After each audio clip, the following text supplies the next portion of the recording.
నమస్సర్వేభ్య. ఆంధ్రదేశానికి చెందినటువంటి సుప్రసిద్ధ కవి పండితులలో జగన్నాథ పండితురాలు ఒకరు. ఈయన తూర్పుగోదావరి జిల్లా ముంగండ అనేటువంటి గ్రామంలో ఉండేవారు. ఆయన ఢిల్లీ దర్శించి అక్కడ షాజహాన్ యొక్క ఆస్థానానికి వెళ్ళారు. షాజహాన్ ఆయన యొక్క ప్రతిభా విశేషాలకి ముగ్ధుడై తన ఆస్థానంలో పండితుడిగా నియమించుకున్నాడు.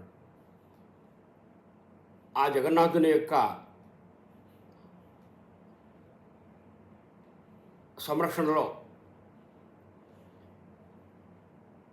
షాజహాన్ కుమారుడైనటువంటి దారా షికో ఎన్నో శాస్త్రాలు చదివాడు. ఆయన ఉపనిషత్తులకు కూడా వ్యాఖ్యానాలు రాశాడని చెప్తూ ఉంటారు.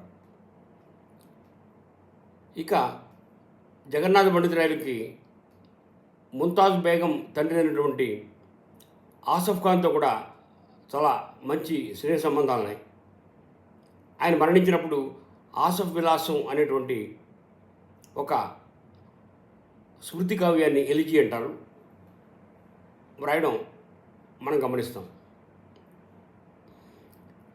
ఈ జగన్నాథ పండితురాయలు షాజహాన్ని స్తుతిస్తూ ఒక అద్భుతమైనటువంటి శ్లోకం రాశారు. ఆయన ఎంత గడిచివాడో ఆ శ్లోకం ద్వారా మనం తెలుసుకోవచ్చు. ముందుగా శ్లోకం చూద్దాం. ఢిల్లీశ్వరో వా జగదీశ్వరో వా మనోరథాన్ పూరయితుం సమర్థ అన్యై నృపాలై పరిదీయమానం శకాయ వా స్యాత్ లవణాయ వా స్యాత్. ఓ మహారాజా, ఢిల్లీశ్వరోవా, ఢిల్లీశ్వరుడు కానీ జగదీశ్వరోవా, జగత్ప్రభు అయినటువంటి పరమేశ్వరుడు కానీ మనోరథాన్ పూరయితుం సమర్థ, మనోరథాన్ని పూరించగలరు. మానవుల యొక్క కోరికల్ని ఢిల్లీశ్వరుడు తీర్చగలడు, లేకపోతే జగదీశ్వరుడు తీర్చగలడు.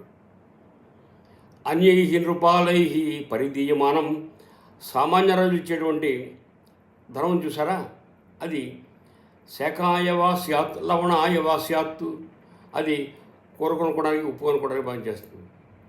కానీ మా సమస్తమైనటువంటి కోరికలు తీర్చగలిగిన వారు ఢిల్లీశ్వరుడు అయినటువంటి మీరు పరమేశ్వరుడే, అందువల్ల నేను ఇంత దూరం వచ్చాను అని ఆయన్ని పొగటం జరిగింది. శ్లోకం మరోసారి చూద్దాం. ఢిల్లీశ్వరో వా జగదీశ్వరో వా మనోరథాన్ పూరయితుం సమర్థ అన్యై నృపాలై పరిదీయమానం శకాయ వా స్యాత్ లవణాయ వా స్యాత్.